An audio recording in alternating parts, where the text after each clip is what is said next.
Hello and welcome back to the beach. What we're looking at today is variances. This one is about fixed cost variances. And before we can get into fixed cost variances, you need to have a very basic understanding of what an overhead absorption rate is.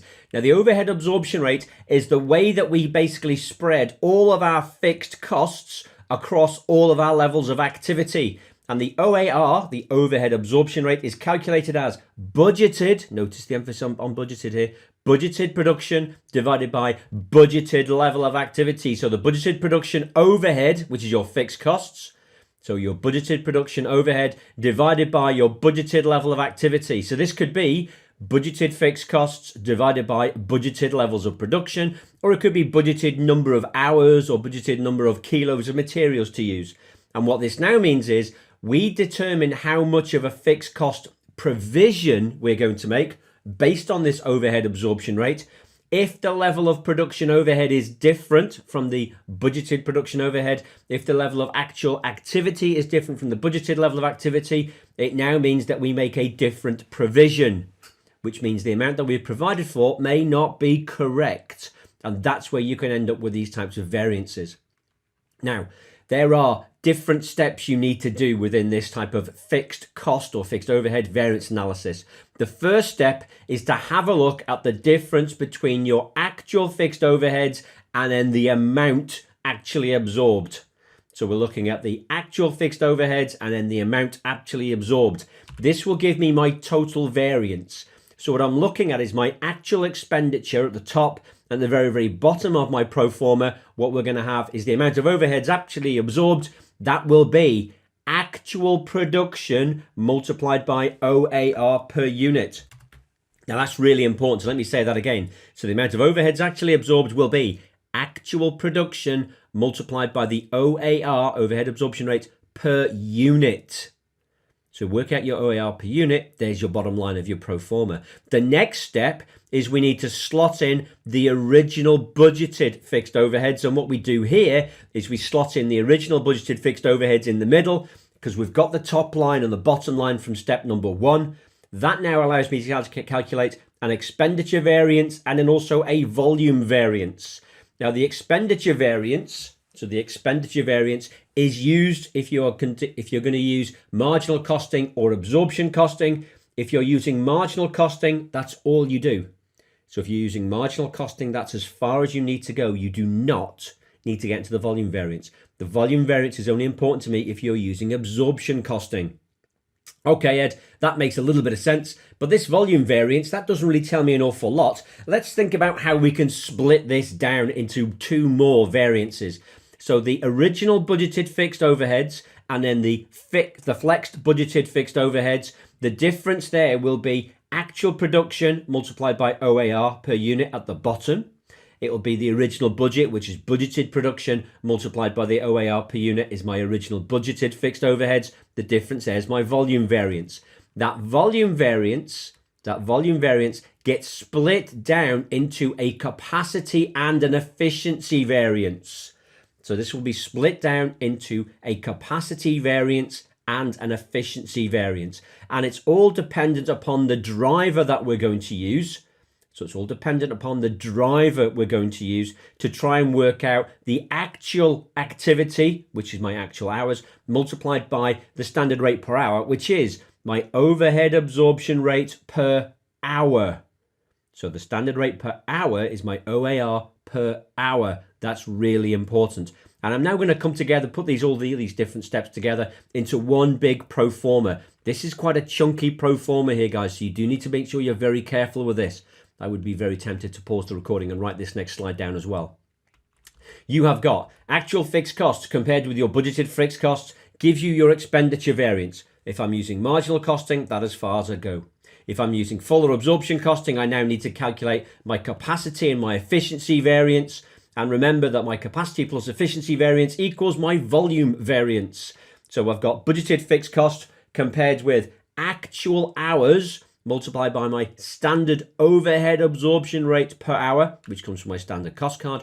And I've got standard hours flexed multiplied by my standard overhead absorption rate per hour down at the bottom as well. And what you can actually do there is you can change that standard hours flexed multiplied by your standard overhead absorption rate per hour. You can actually say that is simply actual production multiplied by your overhead absorption rate per unit. So that bottom line can be done much more easily and a bit more quickly if you just say it's actual production multiplied by overhead absorption rate per unit. Really, really powerful, very effective here. Now, what do these things actually mean? Well, what this means is if you've got a situation whereby you have an expenditure variance, if you've spent more than you've expected, that gives you an adverse variance. If you spent less than expected, it's unusual, that will give you a favorable variance. With regard to this idea of a volume variance, the volume variance tells me whether you've made a bigger provision for fixed costs because the levels of production are higher than expected, or if they're less than expected, that now gives me an adverse volume variance. So a favorable volume variance will come about if I produce more units. So a favorable volume variance comes about if I were to produce more units.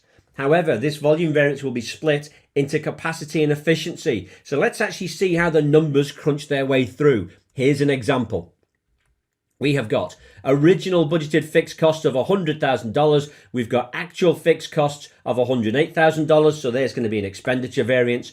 Budgeted production and actual production are different. That now means we're going to have a volume variance. And that's going to be good news because we produced more units than we would have expected. So that's going to be a favorable volume variance. My overhead absorption rate is $2 per labor hour. If I've got a budgeted production of 10,000 units, that now means I'm going to have 10,000 units multiplied by 5 hours per unit multiplied by $2 per hour to give me my total budgeted fixed cost of 100,000. It all cross-references back beautifully, which is great. Then you got actual labor hours. The actual activity is 53,000. So you've got a higher level of capacity to absorb these overheads, which is going to give me a favorable capacity variance. So what I'm looking to do is put together my bog standard fixed overhead variances, pro forma, and then just slot the numbers into this. So what we've got is actual fixed cost, budgeted fixed cost. That gives me my first variance. Actual hours multiplied by the standard overhead absorption rate per hour, which was $2. That gives me my capacity variance. The standard hours flexed down at the bottom, or actual production, which is 11,000 units, multiplied by the overhead absorption rate per unit, then that will give me my bottom line figure as well.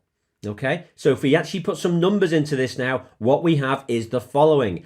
Actual fixed costs are 108,000. Budgeted fixed costs were 100,000. That means we've spent 8,000 more than we expected. There's an adverse variance. And you'll notice I put these adverse variances in brackets again. So that's an adverse variance. Then what happens is I start thinking about my volume variance being split down into capacity and efficiency. Well, my actual hours are 53,000 multiplied by $2 per hour gives me $106,000 worth of costs effectively provided for. That means I provided for 6,000 more than my budget would have originally said. So that means I provided for 6,000 more than my budget would have originally said.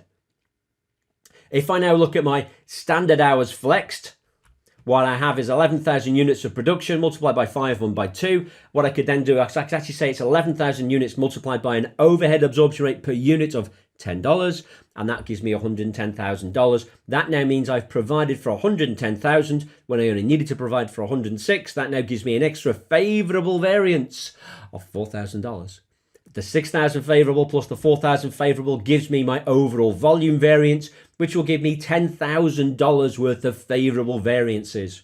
So it'll give me $10,000 worth of favorable variances. And you can see that because budgeted production was 10,000 units, actual production was 11,000, so we've got an extra 1,000 units being produced, multiplied by 5, multiplied by 2, gives me the increased provision of $10,000 that I've made. Now, hopefully that all makes sense. Go over this a couple of times, guys, because it is quite tricky to make sure you understand it. If you need any other support on other areas of various different things that you're doing in the finance sector, please do go onto our YouTube channel. There's lots of little podcasts in there and little videos to show you how to do bits and pieces. And our website, ipalearning.com, has got lots of free courses as well as the ones that you can buy as well. So there's lots of free stuff in there. Thank you very much for your time and attention, boys and girls, and I'll see you back on the beach